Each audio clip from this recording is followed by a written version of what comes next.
Alrighty everyone, we finally got some more snippet of the potential roadmap of the character that may be releasing from the period of 6.0 to 6.8 thanks to the intel from Shihora and the Genshin Impact leaks. Obviously none of this information is confirmed as usual, so take everything we discuss here with a grain of salt. The whole point of this video is just to have a potential discussion of future characters and keep everyone hyped up about characters that may be coming in the future. If you're new here, don't forget to subscribe as it is a free way to support the channel. And with that, let's dive in. Okay, so for version 6.0 first half, which is around September 2025, the male Lightkeeper, which is potentially going to be a 5-star Electro DPS from the Lightkeeper faction of Notcry, most probably working in the same reactions as Inefa, that is being Lunar Charge or Moonshot. So considering that Inefa is going to be focusing on Electro Charge reactions, he might also have something to do with Electro Charge as well, but hopefully he'll get more different type of ability to actually enhance Electro reactions so that we can focus more into using Electro reaction as a whole. On the same 6.0 version, potentially in the second half, the Daughter of the Frost Moon, which is potentially a 5-star Geo DPS character from Frost Moon Scion. A crystallized focus combat is set to maybe mimic the Nilu's kit and also forging Unbreakable Shield or something else potentially,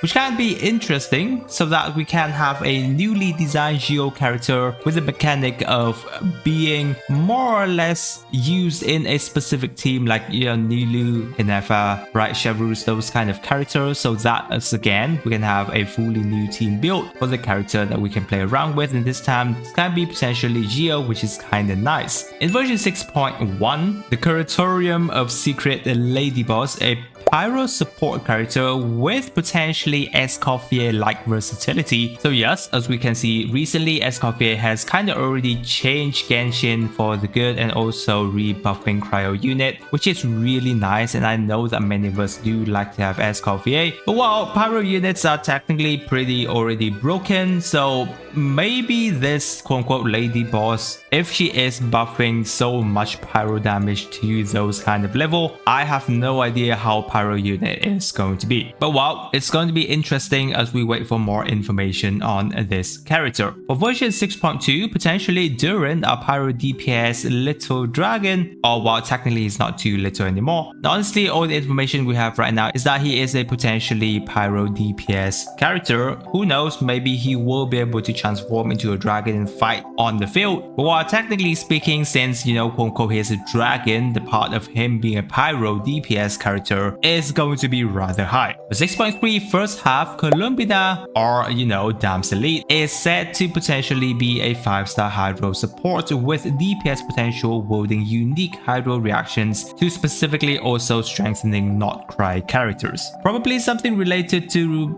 Lunar Charge reactions, that would be also great, or other than that, freeze or super conduct. Maybe the character is known as a girl, however she's an enigma. Her serene voice and close eye may potentially hiding a lot of power. The child did also warn us not to trust her innocent facade, as she is a master manipulator tied to the Frost Moon Scion, potentially pulling strings in Notcry lunar myth. I am very excited for Columbina. Literally, like, from her character design so far, she is one of my favorite character in the Fatui Harbinger. Yeah, it's still maybe a bit of time before we may be able to see something that we can play around with her, but at least we've got some potential information, and that is really nice. And for the second half of 6.3, the White Horse Fairy, an Anemo support tied to Istaroth, spirits from Itaru, potentially have a Nilu-like playstyle, swirls enemies into chaos. But while again it is an Anemo character, so yeah, regarding crowd control and stuff may be the case for many of the time. But while I hope that there will be some kind of future Anemo character that bring back the spotlight toward Anemo characters more, as this is a pretty nice element, which while of course that leads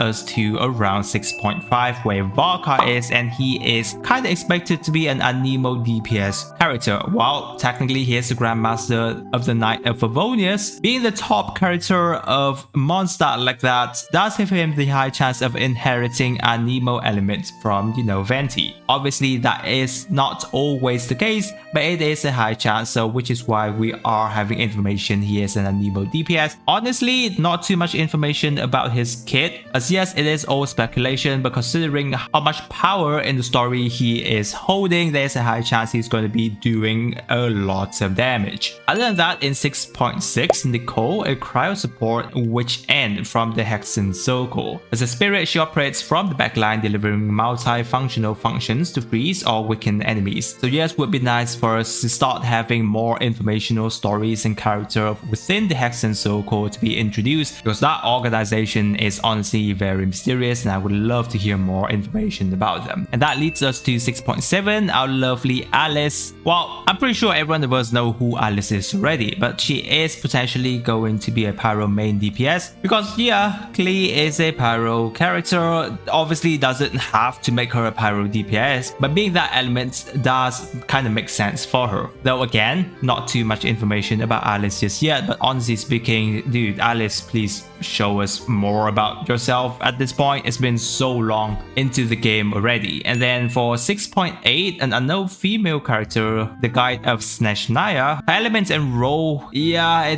there aren't too much information about it just yet. It's just that we know her potentially going to be the guide for the traveler through Snezhnaya, and that's technically all the information regarding her that we have for now. So those are going to be some of the potential character roadmap from 6.0 to 6.8 that we know at this point. Now, many of this information can change later on, but while it is something that can keep at least me being more interested in the future character that is going to come. So guys, let me know down in the comment section what you guys think of some of these potential characters. Again, if you are new to the channel, don't forget to subscribe. I hope that the video was enjoyable to you. And with that, I wish you a super day, and I'll catch you on my next video.